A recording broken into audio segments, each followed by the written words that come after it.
श्रीमद् वाल्मीकि रामायण अयोध्या कांड 20वां सर्ग। राजा दशरथ की अन्य रानियों का विलाप। श्री राम का कौशल्या जी को अपने वनवास की बात बताना। उधर पुरुष सिंह श्री राम हाथ जोड़े हुए जूं ही कैकई के महल से बाहर निकलने लगे, तू ही अंतापुर में रहने वाली राजमहिलाओं का महान अंतर्नाद प्रकट हुआ। वे कह रही थीं, हाय, जो पिता के आज्ञा न देने पर भी समस्त अंतापुर के आवश्यक कार्य में स्वतः संग रहते थे, जो हम लोगों के सहारे और रक्षक थे, वे श्री राम आज वन को चले जाएंगे।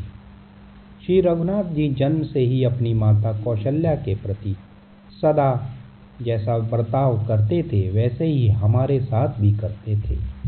जो कठोर बात कह देने पर भी कुपित नहीं होते थे, दूसरों के मन में क्रोध उत्पन्न करने वाली बातें नहीं बोलते, तथा जो सभी रूठे हुए व्यक्तियों को मना लिया करते थे, वे ही श्री राम आज यहाँ से वन को चले जाएंगे। बड़े खेद की बात है कि हमारे महाराज की बुद्धि मर गई है। ये इस समय संपूर्ण जीव जगत का विनाश करने पर तुले हुए हैं, तभी तो ये समस्त प्राणियों की जीवन धारा श्री राम का परित्याग करते हैं।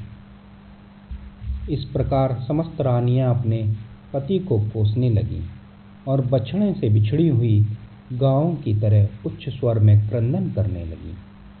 अंतापुर का यह भयंकर अंतर्नाद सुनकर महाराज दशरथ ने पुत्र शोक से संताप हो लज्जा के मारे बिछौने में ही अपना मुंह छुपा लिया। उधर जितेंद्रिय श्री रामचंद्र जी स्वजनों के दुख से अधिक खिन्न होकर हाथी के समान लंबी सांसें खींचते हुए भाई लक्ष्मण के साथ माता के अंतापुर में गए। वहां उन्होंने उस घर के दरवाजे पर एक परम पूजित वृद्ध पुरुष को बैठा हुआ देखा। दूसरों भी बहुत से मनुष्य वहां खड़े दिखाई दिए। वे सब के सब विजयी वीरों में श्रेष्ठ रघुनंदन श्री राम को देखते ही जय जयकार करते हुए उनकी सेवा में उपस्थित हुए और उन्हें बधाई देने लगे। पहली ड्योढ़ी पार करके जब वे दूसरी में पहुंचे, तब वहां उन्हें राजा के द्वारा सम्मानित बहुत से वेदज्ञ ब्राह्मण दिखाई दिए। उन वृद्ध ब्राह्मणों को प्रणाम करके श्री रामचंद्र जब तीसरी ड्योढ़ी पर पहुंचे, तब वहां उन्हें द्वार रक्षा में कार्य में लगी हुई बहुत सी नववयस के वृद्ध अवस्था वाली स्त्रियां दिखाई दी। उन्हें देखकर उन स्त्रियों को बड़ा हर्ष हुआ। श्री राम को बधाई देकर उन स्त्रियों ने तत्काल महल के भीतर प्रवेश किया और तुरंत ही श्री रामचंद्र जी की माता को उनके आगमन का प्रिय समाचार सुनाया। उस समय देवी कौशल्या पुत्र की मंगल कामना से रात भर जगकर सवेरे एकाग्रचित रहो भगवान विष्णु की पूजा कर रही थी। वे रेशमी वस्त्र पहनकर बड़ी प्रसन्नता के साथ निरंतर व्रत परायण होकर मंगल कृत पूर्ण करने के पश्चात मंत्रोच्चारण पूर्वक उस समय अग्नि में आहुति दे रही थी। उसी समय श्री राम ने माता के शुभ अंतापुर में प्रवेश करके वहां माता को देखा। वो अग्नि में हवन कर रही थी। रघुनंदन ने देखा तो वह देव कार्य के लिए बहुत सी सामग्री संग्रह कर रखी हुई थी। दही, अक्षत, घी, मोदक, हविष्य, धान का लावा, सफ़ेद माला, खीर, खिचड़ी, समीदा और भरे हुए कलश, ये सब वहाँ दृष्टिगोचर हो रहे थे। उत्तम कांति वाली माता कौशल्या सफ़ेद रंग की रेशमी साड़ी पहने हुई थी। वे व्रत के अनुष्ठान से दुबली हो गई थी और इष्ट देवता का तर्पण कर रही थी। इस अवस्था में श्री राम ने उन्हें देखा। माता का आनंद बढ़ाने वाले प्रिय पुत्र को बहुत देर के बाद सामने उपस्थित देख कौशल्या देवी बड़े हर्ष में भरकर उसकी ओर चली, मानो कोई घोड़ी अपने बछड़े को देखकर बड़े हर्ष के साथ उसके पास आई है। श्री रघुनाथ जी ने निकट आई हुई माता के चरणों में प्रणाम किया और माता कौशल्या ने उन्हें दोनों बाजुओं में कसकर छाती से लगा लिया और बड़े प्यार से उनका मस्तक सूंघा। उस समय कौशल्या देवी ने अपने दुर्जय पुत्र श्री रामचंद्र जी से पुत्र स्नेहवश यह प्रिय एवं हितकारी बात कही। बेटा, तुम धर्मशील वृद्ध एवं महात्मा राजऋषियों के समान आयु, कीर्ति और कुलोचित धर्म प्राप्त करो। रघुनंदन, अब तुम जाकर अपना सत्य प्रतिज्ञा राजा के दर्शन करो। वे धर्मात्मा नरेश आज ही तुम्हारा युवराज के पद पर अभिषेक करेंगे। यह कहकर माता ने उन्हें बैठने के लिए आसन दिया और भोजन करने को कहा। भोजन के लिए निमंत्रित होकर श्री राम ने उस आसन का स्पर्श मात्र कर लिया। फिर वे अंजलि फैलाकर माता से कुछ कहने को उद्यत हुए। वे स्वभाव से ही विनयशील थे तथा माता के गौरव से भी उनके सामने नतमस्तक हो गए थे। उन्हें दंडकारण्य को प्रस्थान करने था तथा वे उनके लिए आज्ञा लेने का उपक्रम करने लगे। उन्होंने कहा, देवी, निश्चय ही तुम्हें मालूम नहीं है, तुम्हारे ऊपर महान भय उपस्थित हो गया है। इस समय मैं जो बात कहने जा रहा हूँ उसे सुनकर तुमको, सीता को और लक्ष्मण को भी दुख होगा, तथापि कहूँगा। अब तो मैं दंडकारण्य जाऊँगा, अतः ऐसे बहुमूल्य आसन की मुझे क्या आवश्यकता। अब मेरे लिए यह कुश की चटाई पर बैठने का समय है। मैं राजभोग्य वस्तु का त्याग कर मुनि की भांति कंद मूल और फलों से जीवन निर्वाह करता हुआ 14 वर्ष तक निर्जन वन में निवास करूँगा। महाराज युवराज का पद भरत को दे रहे हैं और मुझे तपस्वी बनकर दंडकारण्य में भेज रहे हैं, अतः 14 वर्षों तक निर्जन वन में रहूँगा और जंगल में सुलभ होने वाले वल्कल आदि को धारण करके फल मूल के आहार से ही जीवन निर्वाह करता रहूँगा। यह अप्रिय बात सुनकर वन में फरसे से कटी हुई साल वृक्ष की शाखा के समान कौशल्या देवी सहसा पृथ्वी पर गिर पड़ी, मानो स्वर्ग से कोई देवांगना भूतल पर आ गिरी हो। जिन्होंने जीवन में कभी दुख नहीं देखा था, जो दुख भोगने के योग्य थी ही नहीं, उन्हीं माता कौशल्या को कटी हुई कदली की भांति अचेत अवस्था में भूमि पर पड़ी देख श्री राम ने हाथ का सहारा देकर उठाया, जैसे कोई घोड़ी पहले बड़ा भारी बोझ ढो चुकी हो और थकावट दूर करने के लिए धरती पर लोटपोट हो रही हो। उसी तरह उठी हुई कौशल्या जी के समस्त अंगों में धूल लिपट गई थी और वे अत्यंत दीन दशा को पहुंच गई थी। उस अवस्था में श्री राम ने अपने हाथ से उनके अंगों की धूल झाड़ी। कौशल्या जी ने जीवन में पहले सदा सुख ही देखा था और उसी के योग्य थीं, परंतु उस समय वे दुख से कतार हो उठी।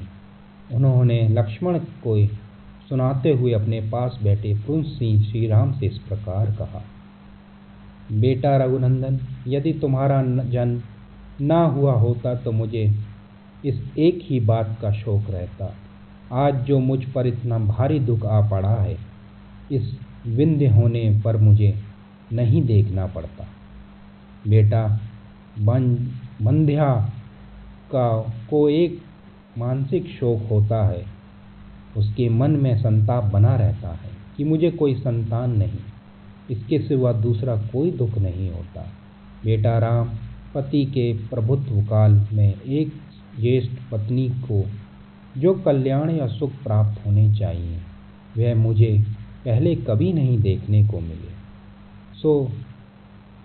सोचती थी पुत्र के राज्य में मैं सब सुख देख लूँगी और इसी आशा से मैं अब तक जीती रही। बड़ी रानी होकर भी मुझे अपनी बातों से हृदय को विदीर्ण करने वाली छोटी सौत की बहुत सी अप्रिय वचन सुनने पड़े। स्त्रियों के लिए इससे बढ़कर महान दुख और क्या होगा। अतः मेरा शोक और विलाप जैसा है उसका अभी अंत नहीं है। तात तुम्हारे निकट रहने पर भी मैं इस प्रकार शौक से तिरस्कृत रही हूँ, फिर तुम्हारे परदेश चले जाने पर मेरी क्या दशा होगी। उस दशा में मैं तो मेरा मरण ही निश्चित है। पति की ओर से मुझे सदा अत्यंत तिरस्कार अथवा कड़ी फटकार ही मिली है। कभी प्यार और सम्मान नहीं प्राप्त हुआ। मैं कैकेयी की दासी के बराबर अथवा उनसे भी गई बीती समझी जाती हूँ। जो कोई मेरी सेवा में रहता है या मेरा अनुसरण करता है, वह भी कैकेयी के बेटे को देखकर चुप हो जाती है, मुझसे बात नहीं करता है। बेटा, इस दुर्गति में पड़कर मैं सदा क्रोधी स्वभाव के कारण कटु वचन बोलने वाले उस कैकेयी के मुख को कैसे देख सकूंगी। रघुनंदन, तुम्हारा उपनयन द्वितीय जन्म लिए 17 वर्ष बीत गए, अतः तुम अब 27 वर्ष के हो। अब तक मैं यही आशा लगाए चली आ रही थी कि अब मेरा दुख दूर हो जाएगा। राघव, अब इस बुढ़ापे में मैं इस तरह सौत का तिरस्कार और उससे होने वाले महान अक्षय दुख को मैं अधिक काल तक नहीं सह सकती। उन चंद्रमा के समान तुम्हारे मनोहर मुख को देख बिना मैं दुखनी दयानी जीवन वृत्त से रहकर कैसे निर्वाह करूंगी। बेटा, यदि तुझे इस देश से निकल जाना है तो मुझ भाग्यहीन ने बराबर उपवास, देवता का ध्यान तथा बहुत से परिश्रमजनक उपाय करके व्यर्थ ही तुम्हारा इतने कष्ट से पालन पोषण किया है। मैं समझती हूँ कि निश्चय ही यह मेरा हृदय बड़ा कठोर है, जो तुम्हारे बिछोह की बात सुनकर भी वर्षा काल के नूतन जल के प्रवाह से टकराए हुए महानदी के कागार की भांति फट नहीं जाती। निश्चय ही मेरे लिए कहीं मौत नहीं है। यमराज के घर में मेरे लिए जगह नहीं है। तभी तो जैसे कैसी रोती हुई मृगी को सिंह जबरदस्ती उठा ले जाता है, उसी प्रकार यमराज मुझे आज ही उठा ले जाने नहीं चाहते। अवश्य ही मेरा कठोर हृदय लोहे का बना हुआ है, जो पृथ्वी पर पड़ने पर भी ना तो फूटता है ना टूटता है। इस दुख से व्याप्त हुए शरीर के भी टुकड़े नहीं होते। निश्चय ही मृत्यु काल आए बिना किसी का मरण नहीं होता। सबसे बड़ी दुख की बात यह है कि पुत्र के सुख के लिए मेरे द्वारा किए गए व्रत, दान, संयम सब व्यर्थ हो गए। मैंने संतान की हित कामना से जो तप किया है, उसे भी ऊसर में बोए हुए बीज की भांति निष्फल हो गए। यदि कोई मनुष्य भारी दुख से पीड़ित हो असमय में अपनी इच्छा के अनुसार मृत्यु पा सके, तो मैं तुम्हारे बिना अपने बिछोड़े से बछड़ी हुई गाय की भांति आज ही यमराज की सभा में चली जाऊंगी। चंद्रमा के समान मनोहर मुख कांति वाले श्री राम, यदि मेरी मृत्यु नहीं होती तो तुम्हारे बिना यहाँ व्यर्थ कुत्सित जीवन क्यों बिताऊं। बेटा, जैसे गौ दुर्बल होने पर भी अपने बछड़े के लोभ से उसके पीछे पीछे चली जाती है, उसी प्रकार मैं भी तुम्हारे साथ वन को चलूंगी। आने वाले भारी दुख को सहने में असमर्थ हो महान संकट का विचार करके सत्य के ध्यान में बंधे हुए अपने पुत्र श्री रघुनाथ जी की ओर देखकर माता कौशल्या उस समय बहुत विलाप करने लगी, मानो कोई किन्नरी अपने पुत्र को बंधन में पड़ा हुआ देखकर बिलख रही। इस प्रकार श्रीमद् वाल्मीकि रामायण के अयोध्या कांड में 20वां सर्ग पूरा हुआ। जय श्री राम।